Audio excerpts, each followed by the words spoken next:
Wheaties presents Dimension X. Adventures in time and space. Transcribed in future tense. Dimension X.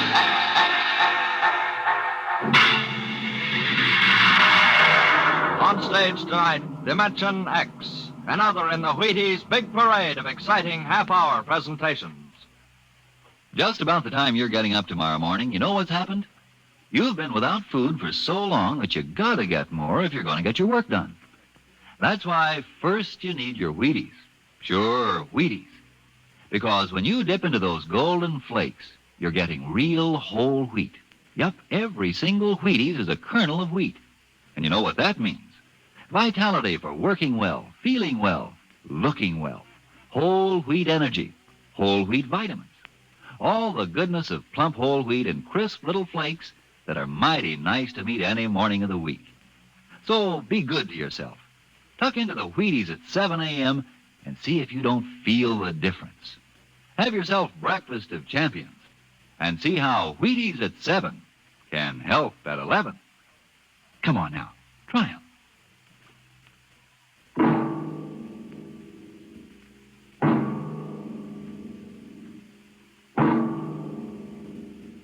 What will happen when man, finally conquering the galactic distances of interstellar travel, finds life on the strange worlds across the universe?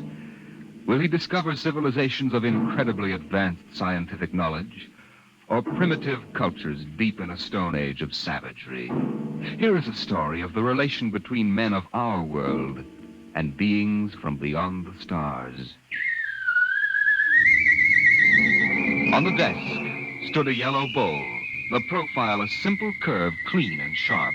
The body was thin without fragility, and the beauty of its shape was matched by the glowing intensity of the glaze, a glorious transparent yellow, soothing as sunlight, yet glowing with the fire of a volcano's core. The desk belonged to Michael Tom, Regional Administrator for the Department of Interplanetary Affairs.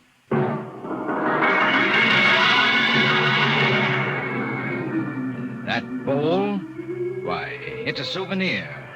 I got it many years ago on the planet Firsk. I'd been out on the Channel Planet in the Frontier Service for 19 months. When my transfer came through to Firsk, I was surprised to see that I'd been promoted 3 grades, and my orders read to report to the regional office as assistant resident. My ship came in at Penolpon Spaceport, and I was met by the office car and chauffeur.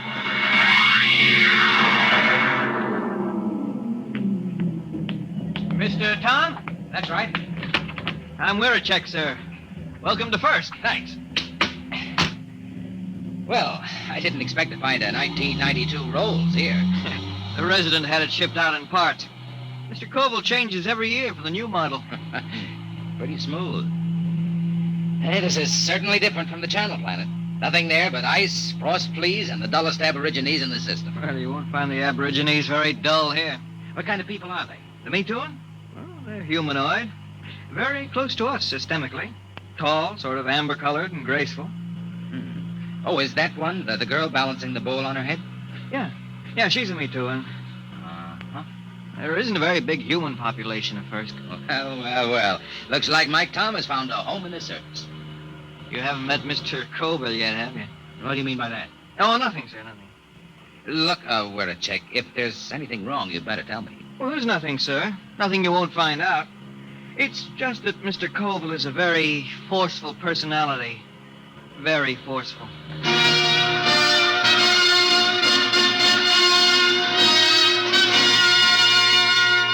We drove through Penolpon, threading our way through narrow streets between rows of low houses of reed, parchment, and wood.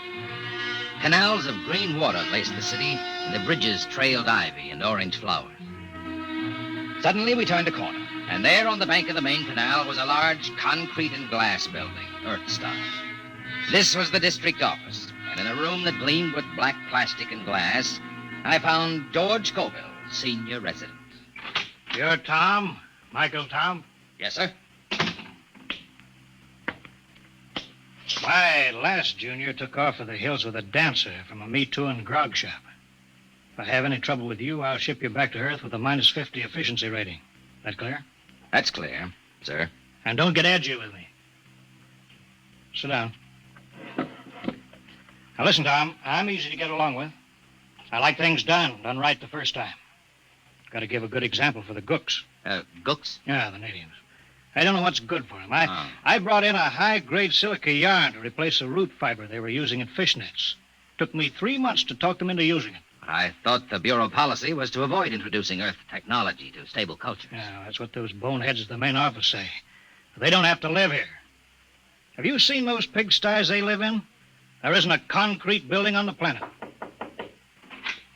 The Me Too and delegation, Mr. Colville. Tell them I'm busy for 15 minutes. Yes, sir. Well, I'll be going along then, sir. Why? Well, if you're busy. Forget it. I always let those gooks wait at least 15 minutes. Softens them up. They're not hard to handle, if you know how. I was assigned to pest control, a duty Colville considered beneath his dignity. In the next few weeks, I carted rat poison and insect spray through the poorest sections of Penolpan, where the trees ended and the plains stretched out to the Cookmac Mountains. It was there that I first heard of the potters of Firsk. I had found a pottery bazaar, long shelves of jars of every size and shape, crocks, paper-thin vases, bowls, demijohns, tankards. The glazes were remarkable, deep, glowing colors. And yet, something was missing. I looked up and down the shelves. Mr. Tom, is anything wrong? No, it's just, I've got it. There isn't any yellow. Yellow? That's right. There are no yellow glazes at all. They have every other color. Ruby, green. There's a jar that's translucent, but no yellow. Well, maybe it's a superstition. Could be. Yellow might be connected with death or disease. Well, you can find out, Mr. Tom. Here comes a Me Too, and she probably runs the place. May I help you, sir? Oh, you speak English. I must. We trade with the Earth colony. Your wares are very beautiful. For example, how much is this bowl? 75 credits. That much? They are our ancestors. And to sell them as cheaply as wood or glass would be irreverent. Your ancestors? You mean the bowls? Yes. Uh-huh. Tell me, where's the pottery made? In Penolpan? No, back there. In the mountains? There our ancestors go and the pots are brought back. Aside from this, I know nothing. The Metun fear the potters. Why? No one knows what lies beyond the first hill, Earthmen. Sometimes we see the glow of furnaces. And when there are no dead for the potters, they take the living. Living? There are the potters now. What are they shouting? That they have sold all their wares. That they will ride back to the mountains now. Hey, big devils, aren't they? Red hair. They are very strong. I think I'll visit the potters one of these days. No, Earthmen. No? Why not? It is dangerous for you. They have guarded their secrets from all Penolpan. They are very fierce.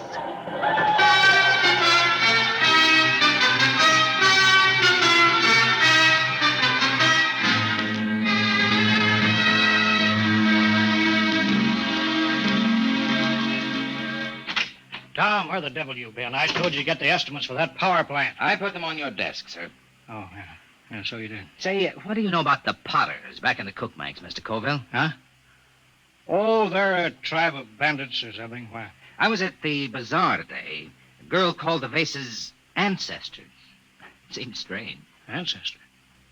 Well, it probably has something to do with religious death rites. They take away the dead bodies and cremate them for a fee or trade goods. The girl said that when they don't get the dead, sometimes they take the living. What? Well, so that's it. What, sir? Raiding. About every month or so, a couple of Me Too and turn up missing. The whole city clams up like tongue-tied parrots. For 2 years, I've been trying to track it down. Tom, these potters must be behind it. Raiding, huh? Now, we'll see about No, that. we don't know anything definitely. Well, we will. Get Werecheck to roll out the copter. We're flying out to those mountains. I'll put a stop to this if I have to blow them clean off the planet.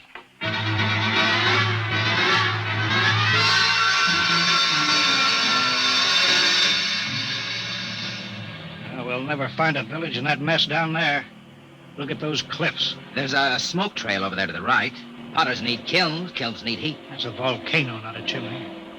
Let's try out along that ridge, then we'll go back. Wait, I think we found them. Where? At the base of the volcano. Look close, and you can see buildings. Yeah. Set her down. Should we land, sir? They're supposed to be pretty rough on home ground. We're official representatives of the system. Remember that. That might not mean much to a tribe of mountaineers. Don't argue with me, Tom. Land.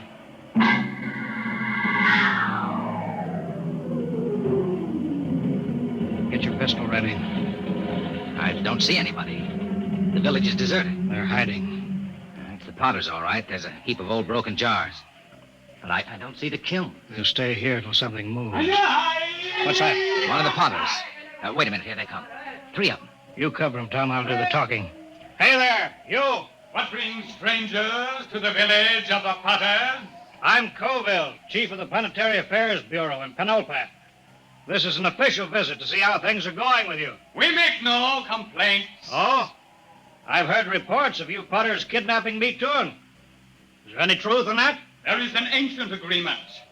The Potters are granted the bodies of the dead, and occasionally, when the need is great, we do anticipate nature by a year or 2. You mean you admit it? The soul lives forever in the bowl it beautifies. What do you mean? Look here, just what do you do with the corpses? Our glazes require lead, sand, clay, alkali, spar, and lime. All but the lime is at our hand, and this we take from the bones of the dead. I see. Well, we don't want to interfere in any native customs or rights. Corpses, that's between you and the meat turn. If you need lime, I can ship you in tons of it. Natural lime is a poor substitute for fresh live bones. The spirit of the person is in the bones, and it passes into the glaze and gives it an inner fire. Well, you listen to me. I don't care what you use as long as there's no kidnapping or murder. Tell me, Potter. I don't see any furnaces. Where are your kilns? Our firing is done by the great monthly burn. You mean the volcano? Yes, Earthman.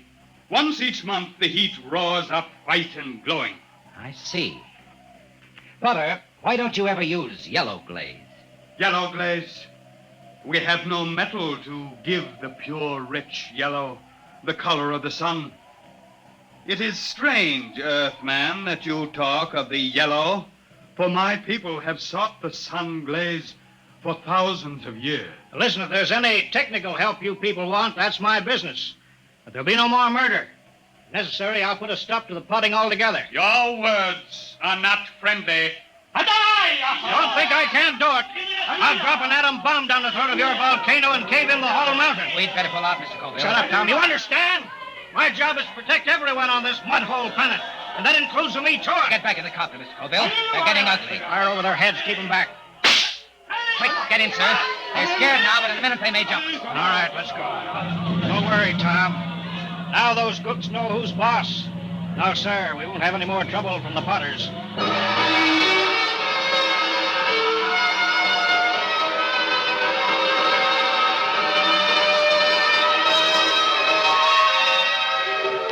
Colville kept me pretty busy the next few weeks. But I got to spending a good deal of time at the pottery bazaar with the girl. Her name was Sue Thin. She was interested in everything I had to tell her about the rest of the galaxy, and I was lonely, so I got to looking forward to my visits there. I was on my way there one evening when suddenly I heard shouts down the side streets. I hurried toward them, pulling out my gun. And then I heard the deep cry of the giant potters and the crack of hooves on the cobbled streets. Suddenly, a group of riders burst around a corner and charged down on me.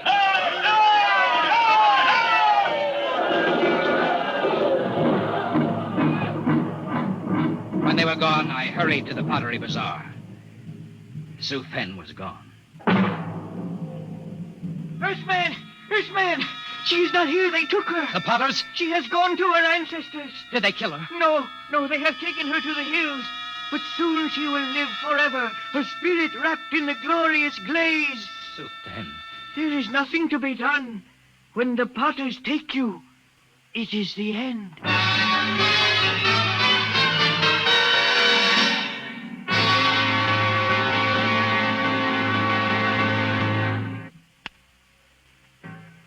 They've been raiding again, huh? Pour me two in tonight. Bring the copter around in front. It's ready. Tom, I'm going to break out the atom bomb from the arms locker. You fly out there and drop it down that volcano crater. I'll teach those murdering devils a lesson they won't forget. But the meat They'll one, come Cap- crawling to the city on their hands and knees. I know how to run this planet.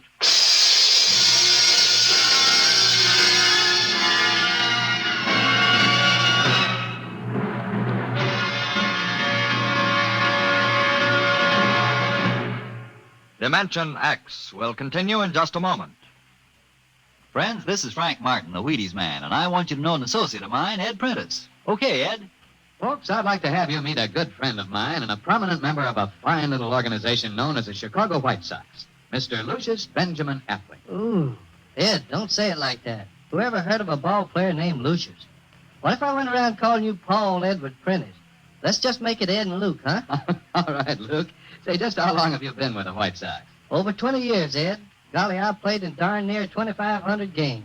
Been at bat almost 9,000 times. Man, I'm from way back. Well, Luke, you don't look it. How do you keep up the pace, anyway? Well, Ed, I sleep good. I eat good. I eat mighty good. Wheaties about 4 mornings a week. Those little old flakes put a lot of snap, even in an old-timer like me. Must be because they're 100% whole wheat. I sure like Wheaties and milk and fruit. You know, Luke, that's exactly what I hear from a lot of ball players and plenty of other people, too. No wonder they call Wheaties the breakfast of champions. Thank you, Mr. Prentice and Mr. Luke Appling of the Chicago White Sox. Mighty nice of you to say those good things about Wheaties. Now, folks, you and I may not be playing baseball for a living, but we can use those whole wheat Wheaties, too. Step around to the grocery tomorrow yourself for Wheaties, breakfast of champions. Breakfast for you.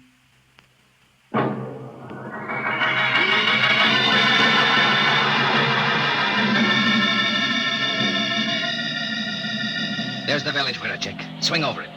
Shall I pull the safety in the bomb? No, hold it. But Mr. Cole said I know what he said. They got a girl down there, and I'm going to get her out alive. And I'm going to start by trying to talk with that 7-foot red-headed Potter. All right, Wirachek. Set her down right in the middle of Main Street.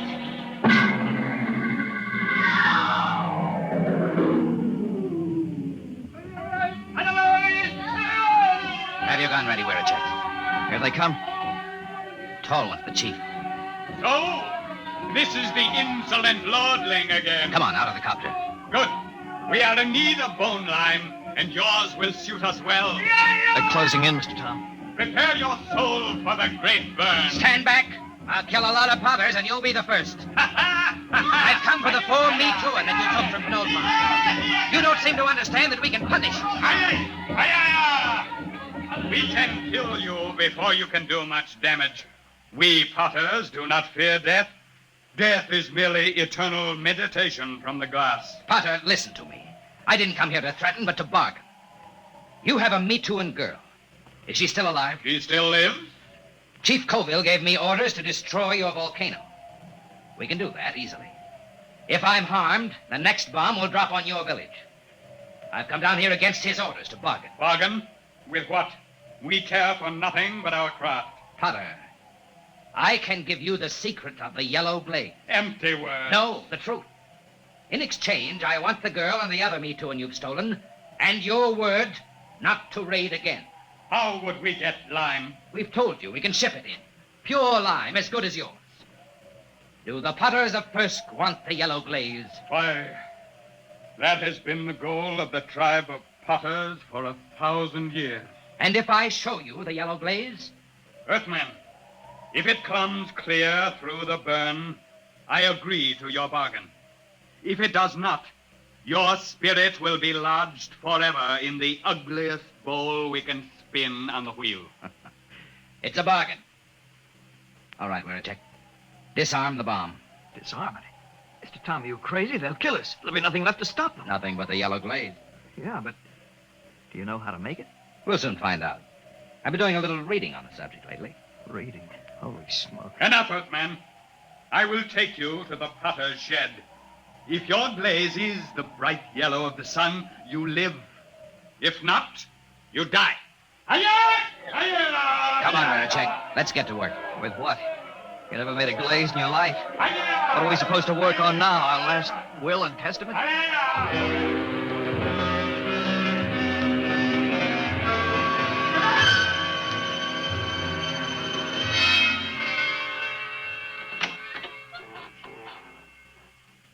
Who's that? Suzanne.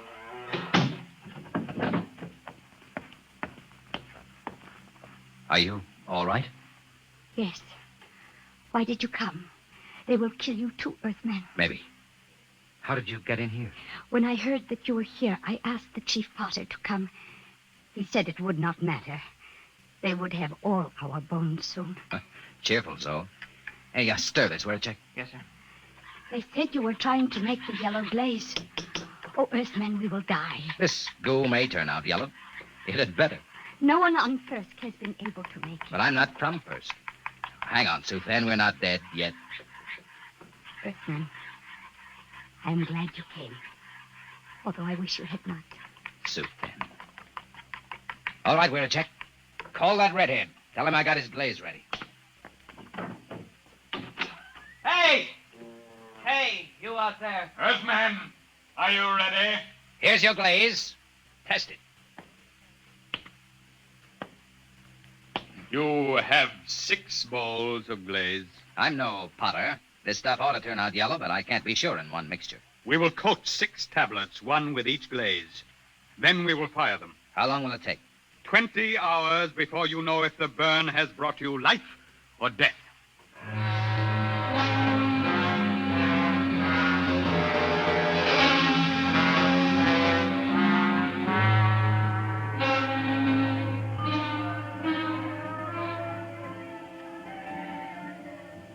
How long can they keep that up? It's been hours. Tiles ought to be done soon. Earthman, here comes the chief potter. It must be time. The tiles are cooled. It is time now to open the kiln and test your glaze. A bargain has been made. The glaze is yellow, or you die. I will open the kiln.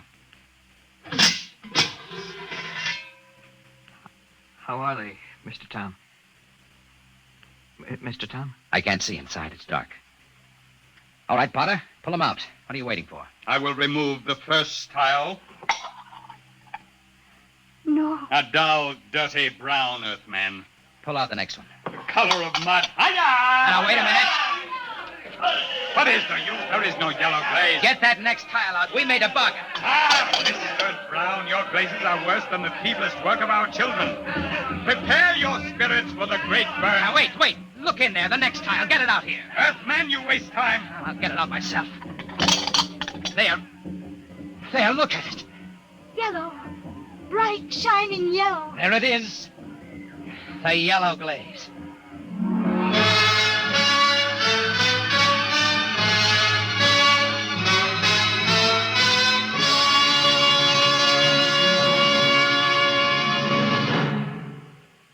Tom, where in thunder have you been? Mr. Colville, I've been I trying sent you out on business which should take 2 hours, and you stay 2 days. Why? I got the 4-me-2 back, and I made a contract with the Potters. No more raiding. You what? I made a deal with them, and it turned out to be a better idea than yours. You disobeyed. You deliberately... Tom, you're through here. Through with planetary affairs. Listen, Mr. If a man Colville. can't be trusted to carry out orders, he's not worth a lead nickel to the Bureau. Get your gear together. Leave on the next ship out. Yes, sir. Wait. You're on company time till 4 o'clock tonight. Until then, you obey my orders. Take the copter back to the hangar. Bring the atom bomb back to the armory. I can't.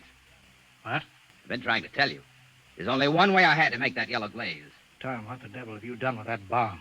I gave it to the Potters. What? It was the uranium salt that made the yellow glaze. The Potters didn't have any, so I gave them the uranium out of the bomb. That was part of the bargain. What? You gave that murdering tribe of gooks that uranium? You heard me. And if you think you could have used it better by blasting them out of that mountain, you're crazy. Why, you abysmal, blasted imbecile. That's the only bomb we had. Those Potters could tear Penulpan off the face of the planet. If you want that uranium, Colville, you can go out and get it. And if I'm fired, I'm through now. Why, you fresh mutt, you yellow-livered louse. I ought to If you kill asked you. me, I'd say it'd be dangerous business trying to get that uranium back now. We're a check. We're a check. Yes, Mr. Colville. Yes, sir. Get the copter fuel. Give me a double holster and a full bandolier of ammunition. Yes, sir. Tom, when I get back, I'll see that you rot in the deepest cell in the Gallatin Tower. I'm going out now to those hills. I'm going to bring in that uranium myself.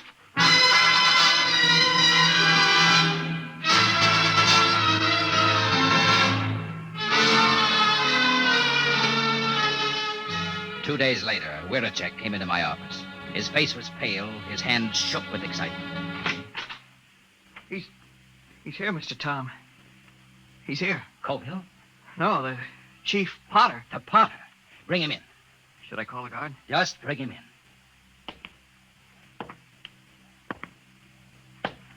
Well, Potter, I was just going to the mountains to see you. Earthman, Does that bargain we made still stand? Just a minute. First, I want to know what happened to my chief. He has not returned. A madman came to the village of the Potters. He said you had no authority. He said he could not allow the Potters to keep the heavy metal that makes glaze like the sunset. What happened to Colville? Tell me. There was violence. He killed 6 good wheelmen. He was captured. I come to find whether our contract is good. Captured. All right, Potter. The contract is good. It is bound by my word and by the word of my great chief back on Earth. But only if Colville is returned. He must be brought back. Good. Then to seal the bargain, I have brought you the first bowl made with the new yellow glaze. It's a beautiful vase, Potter. And now, about returning Colville. It is done. The madman is a lucky man indeed, for his spirit dwells in the brightest glass ever to come from the great burn. You mean that Colville... Here, I return him to you. The fiery soul of the madman has given luster to an already glorious glaze. He will live forever in the shining light.